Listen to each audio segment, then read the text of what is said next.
Bienvenidas, bienvenidos. Unidad número 3 de nuestra asignatura, el libro de Jueces, dentro de nuestra licenciatura en Teología Básica de nuestro Instituto Teológico y Técnico Emanuel. ¿A qué se refiere el libro de Jueces? Bueno, pues resulta que el libro de Jueces, que es el segundo de los libros históricos, obtiene su nombre por los hombres y por lo menos una mujer que después de la conquista parcial de Canaán a través de las campañas de Josué, dirigieron al pueblo de Israel en esa época turbulenta, como veremos a continuación, que fue esa época de los jueces. El título del libro podría traer confusión, porque realmente esas personas que Dios erigía de tiempo en tiempo para liderar a Israel en sus diferentes confrontaciones con los cananeos y otras poblaciones enemigas del pueblo de Dios, en realidad no juzgaban a individuos, sino que se dedicaban fundamentalmente a lo que hemos visto, a dirigir los ejércitos israelíes para entonces poder provocar las liberaciones que Dios, con su infinita misericordia y pese a las desobediencias de ese pueblo, pues constantemente intervenía para no dejarlos en esclavitud. ¿Quién es el autor del libro de Jueces? Bueno, es indeterminado. Algunos eruditos le atribuyen esa autoría a Samuel, pero no hay nada concreto, específico con relación a eso. De todas maneras, es importante precisar que sea por el libro de Jueces u otro libro, lo más trascendente es saber, como dicen las propias escrituras, que toda la palabra de Dios es importante para argumentar, para contraargumentar, para edificar, etc. Y por consiguiente, a veces carece de trascendencia el saber quién escribió un libro, porque independientemente de quién fue el escribano, todo es inspiración divina. Al igual que el tiempo en que se escribió. Aunque no hay una fecha determinada, pues se entiende en la mayoría de los estudios que se han hecho de que ese libro de Jueces fue escrito aproximadamente en el año 1000 antes de Cristo. Y aquí viene tal vez el punto más fundamental. ¿A qué se dedica? ¿Cuál es el contenido del libro de Jueces? Pues fíjense que mientras el libro de Josué se dedica a narrar la exaltación del pueblo de Dios, las conquistas de esta tierra que Dios prometió aún desde los tiempos de Abraham, el libro de Jueces es diferente, lamentablemente muy diferente.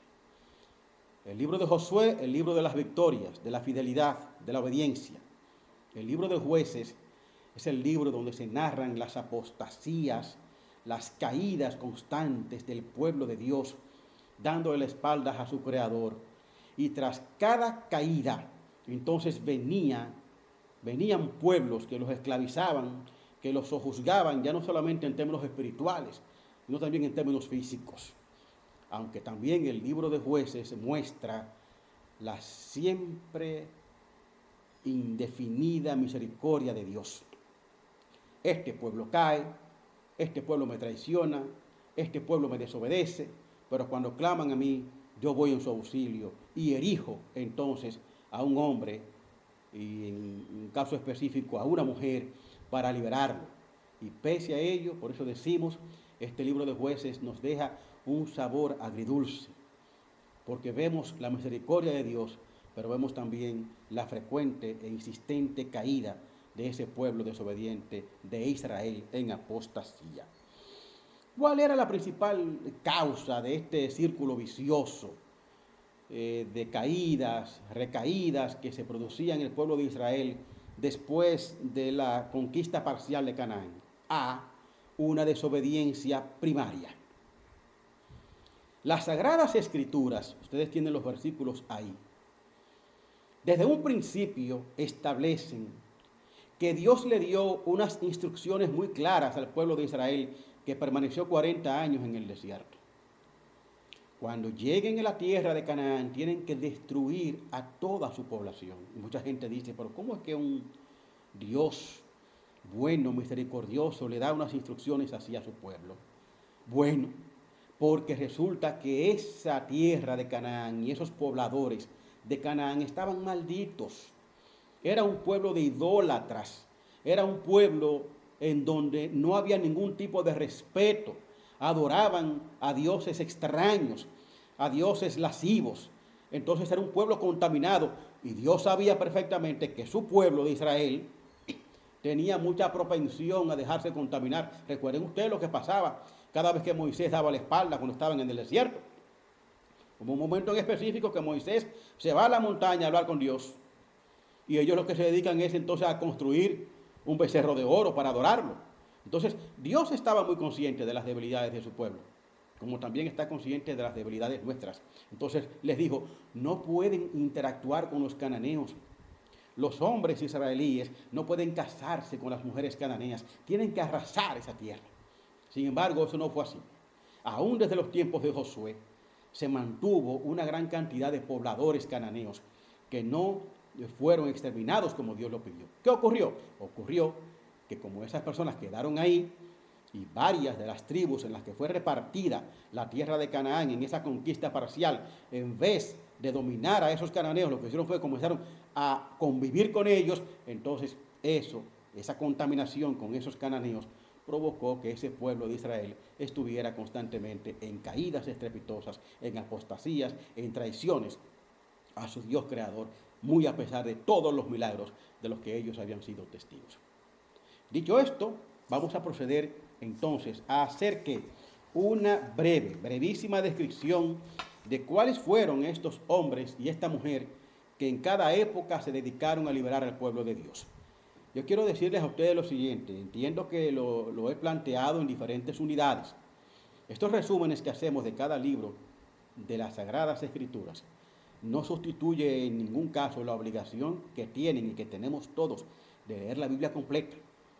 Cuando hacemos un resumen, por ejemplo, del libro de Jueces, pues lo normal es que ustedes estén leyendo ese libro de Jueces de forma completa, para que lo que no podamos abarcar en estos pequeños resúmenes de 10 y 15 minutos de clase, pues entonces ustedes puedan complementarlo con la lectura, no solamente para el estudio, sino que es deber de todo cristiano estar en contacto permanente con la palabra de Dios. Vamos a ver entonces cuáles fueron estos jueces. Vamos a empezar con Otoniel.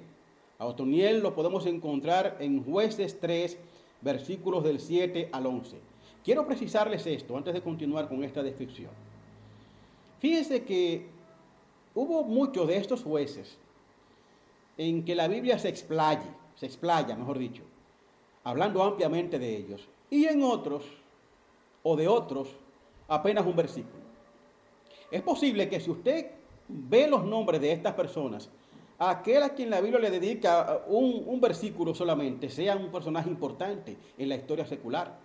Pero como vimos en Josué, la Biblia, y específicamente en estos libros históricos que lo vimos en la introducción, la Biblia solamente le da importancia a aquellas personas, a aquellos personajes que efectivamente han estado en consonancia o que tuvieron un aporte importante al plan de Dios para la humanidad. Entonces, un hombre que pudo ser importante para la historia secular, tal vez no tenía la misma trascendencia para nuestras Sagradas Escrituras. Y por eso ustedes ven que hay jueces de esto, donde se habla muy poco, y jueces donde se dedican capítulos enteros del libro de Jueces. Dicho esto, vamos entonces a empezar con Otoniel. Repito que Otoniel lo encontramos en Jueces 3, del 7 al 11. ¿Qué es lo único que se dice de Otoniel? Bueno, que liberó a Israel de las manos de Cusán Risataín, que es el rey de Mesopotamia. La primera civilización que pretendió esclavizar al pueblo de Israel después de la conquista parcial de Canaán fue Mesopotamia a través de su rey. En esos momentos entonces procedió Dios a erigir a Otoniel para que se convirtiera en líder de Israel y pudiera liberarlos. Luego de Otoniel entonces apareció Ahor. ¿Por qué vino este segundo juez? Porque tras el fallecimiento de Otoniel, Israel volvió a la idolatría. Esto lo vamos a ver constantemente aquí. Esos 14 jueces que Dios erigió Esos 14 jueces que Dios escogió para liberar al pueblo de Israel, ¿por qué fue? Porque cada vez que ese juez se moría y se perdía ese liderazgo, otra vez volvía a Israel a sus andadas. En el caso de Ahab, cuando cayeron en pecado de nuevo, entonces fueron presa de Eglón, que fue rey de Moab, así como de los amonitas y de los amalecitas, que eran todos enemigos tradicionales de Israel. Dios entonces se compadeció de su pueblo de nuevo y entonces erigió a este hombre, Ahab, para que los liberara. Después de esto, Israel tuvo paz por 80 años, según nos dice Jueces 3:31. Pero, escúcheme la expresión, los perros hueveros, aunque usted les queme el hocico. ¿Qué pasó después de que murió Ahab? Que entonces volvió la apostasía y volvió entonces Dios a erigir otro juez, este caso Sangar, que lo vemos en Jueces 3:31. Solamente dedica un versículo a este juez, diciendo que era hijo de Anad y que hirió a 600 filisteos. Dice la Biblia, él también salvó a Israel. Luego de Sangar vino una jueza muy importante, porque es la única mujer que registra el libro de Jueces que en su momento lideró al pueblo de Israel. Se trata de Débora. Otra vez los israelitas volvieron a hacer lo malo ante los ojos del Señor y de nuevo Dios acudió en su auxilio. Esta vez le correspondió a Jabín, rey de Canaán, el tratar de sojuzgar al pueblo de Israel. Y entonces Dios escogió a Débora, que era una profetisa. Gobernaba a Israel. La primera vez que gobernaba a Israel, una mujer. Bueno, pues resulta que el ejército del rey de Canaán estaba dirigido por Sísara, capitán, un gran guerrero. Entonces Débora le encomendó a Barak para que manejara y dirigiera al ejército de Israel en esa nueva lucha. Pero Barak resulta y viene a ser que se metió en miedo y dijo que no problema, que él iba a enfrentar al rey de Canaán y a Sísara, pero si Débora lo acompañaba. Entonces Débora le dijo, pues no hay problema, yo te acompaño, pero como tú hiciste esa petición, debes de entender que entonces la conquista va a serle acreditada a una mujer. En ese tiempo, ese tipo de situaciones no se veían muy a menudo y casi era un motivo de vergüenza que un hombre, jefe de un ejército, tuviera que valerse de una mujer para poder enfrentar a otro ejército. Sin embargo, recuerden que no estamos hablando de una mujer cualquiera. Estamos hablando de una mujer que, como todos los demás jueces que contempla este libro, eran personas escogidas previamente por Dios para dirigir a Israel en estas luchas en contra de sus pueblos enemigos.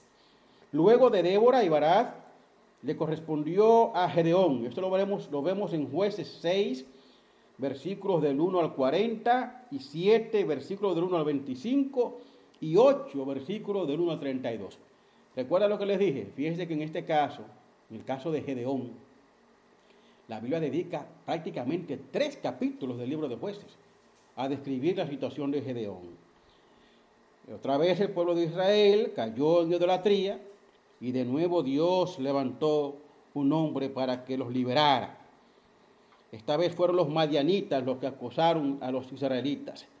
Los madianitas tuvieron por costumbre en aquel momento no atacar a los israelitas para matarlos necesariamente, sino que atacaban sus predios. Los israelitas sembraban para comer, para producir frutos, y los madianitas lo que hacían era que los asaltaban y saqueaban esos campos sembrados. Y entonces provocaban toda una miseria en el pueblo de Israel.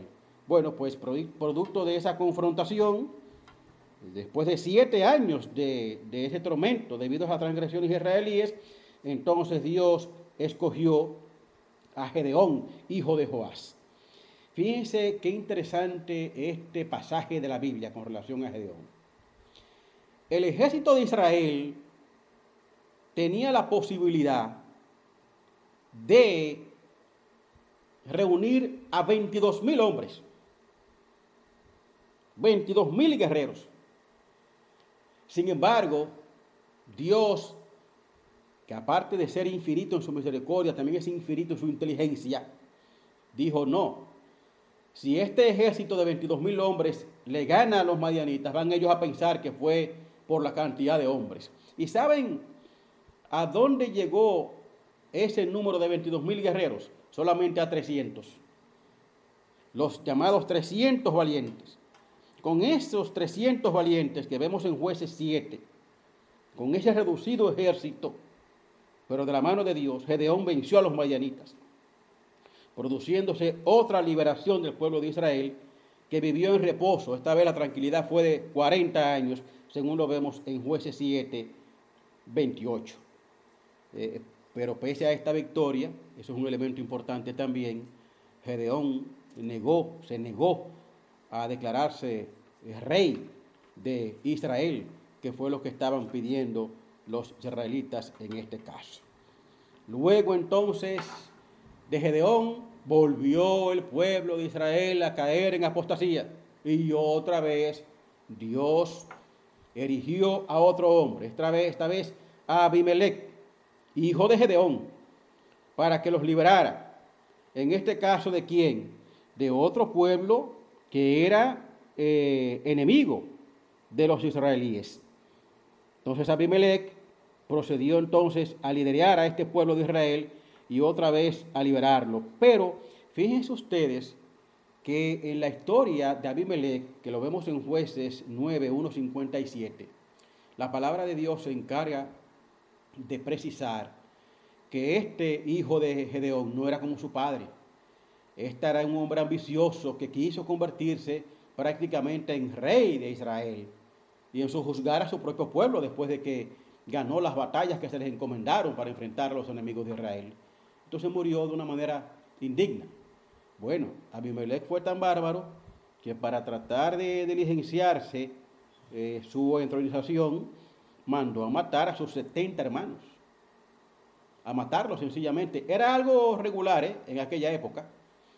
Los aspirantes a convertirse en reyes y soberanos, resulta y viene a ser que se agenciaban eso matando a sus hermanos. Eso pasó con Abimelec, y como eso no son cosas que Dios las permite, entonces Abimelec murió de manera sumamente indigna. Después de Abimelec llegó Tola y Jair. Estos dos jueces, al igual que como ocurre con otros, es muy poco lo que se registra en el libro sobre ellos. Solo que entre los dos juzgaron a Israel durante 45 años. Luego de Tola y Jair, esto lo encontramos en Jueces 10, 1:5, entonces llegamos a Jecté. Leemos a Jueces 10, 6, 18, 11, 1:40 y 12, 1:7. Fíjense que en el caso de Jecté también la Biblia, el libro de Jueces, dedica una gran cantidad de capítulos y de versículos a leer o a describirnos la historia de Jecté. Nueva vez los israelitas volvieron a hacer lo malo.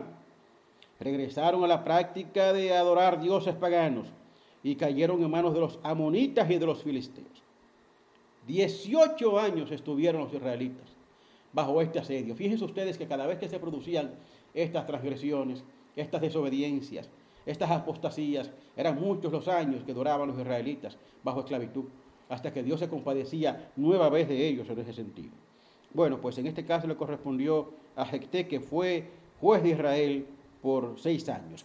Es importante que ustedes se lean completa esta historia de Jecté, porque en estos resúmenes pues no podemos hacer una descripción muy detallada con relación a eso debido al tiempo.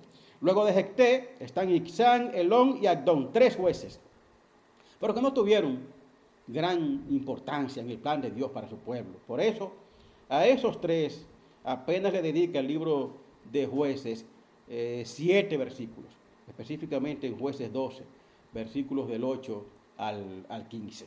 En este caso lo que se dice es que ellos, estos 3, Icsán, Elón y Agdón, uno juzgó a Israel por 7 años, Elón lo juzgó por 10 años y Agdón por 8 años. Pero no hay una descripción detallada con relación al trabajo que ellos desempeñaron en esta historia de los jueces en Israel. Luego de estos 3 jueces, entonces, llegamos al último. Tal vez una de las historias más conocidas de la Biblia, porque también la historia secular se encarga de conocer o de describir esta historia, la historia de Sansón y Dalila. ¿Quién era Sansón? Bueno, Sansón fue otro o el último de los jueces que se contempla en este libro. Podemos encontrar su historia en Jueces 13, 14, 15 y 16. 4 capítulos dedicados del libro de Jueces a Sansón. Tuvo una gran importancia, a pesar de que fue un hombre sumamente pecador. ¿De quién liberó o a quién enfrentó? Porque no fue que lo liberó Sansón, a los filisteos, que fue la 6ª y última opresión sufrida por el pueblo de Israel luego de las campañas de conquista de Josué. ¿Qué era lo que diferenciaba a los filisteos de los otros pueblos cananeos que no querían saber de los israelíes y que los querían meter en esclavitud y en opresión? Que los otros pueblos se dedicaban a saquear, se dedicaban a robar los campos sembrados de los israelíes, a veces los llevaban a la esclavitud, pero los filisteos tenían una particularidad, y es que no solamente querían acabar con el pueblo de Israel, sino que querían ocupar esa tierra que Dios les prometió a los israelíes, y por eso eran enemigos tan peligrosos. Para eso entonces Dios escogió a este hombre, Sansón, que nació de una mujer estéril, como una buena cantidad o como otros personajes de la historia bíblica. Cuando alguien nace de una mujer estéril es porque tiene un destino asignado por Dios. Ese fue el caso de Sansón, es decir, que nació por intervención divina y destinado a tener un papel importante en ese proceso. A esas grandes hazañas de Sansón, el pueblo y la Biblia le dedica una gran cantidad de versículos, porque Sansón contiene varias referencias a las grandes hazañas de Sansón, así como su peligrosa debilidad por las mujeres filisteas, algo que obviamente no estaba en consonancia con los planes de Dios, que como ustedes saben, como habrán visto en todos estos libros, en estas unidades, siempre la advertencia: nunca se alíen, no convivan con las mujeres cananeas. Pero Sansón tenía una tremenda debilidad por las mujeres, y muy específicamente por las mujeres filisteas. Luego de este último juez, Sansón, los últimos capítulos y versículos del libro de Jueces se dedica otra vez a describir la gran podredumbre espiritual del pueblo de Israel en que cayó en ese momento. Ustedes se leen a Jueces 21-25, que es el último versículo de este libro de Jueces. Ese versículo dice que en ese tiempo todo el mundo hacía lo que le daba la gana. No había liderazgo, no había cohesión y no había sobre todo guía espiritual, porque el pueblo de Israel otra vez le había dado las espaldas a Dios, a su creador. Y entonces ese versículo dice que no había rey en Israel, una premonición de lo que pasaría años después, cuando surgiría el régimen de la monarquía en Israel. Eso lo veremos en próximos libros. Gracias por haberme acompañado y nos veremos en la próxima unidad de esta materia de libros históricos. Vamos a hablar del libro de Ruth en la próxima unidad.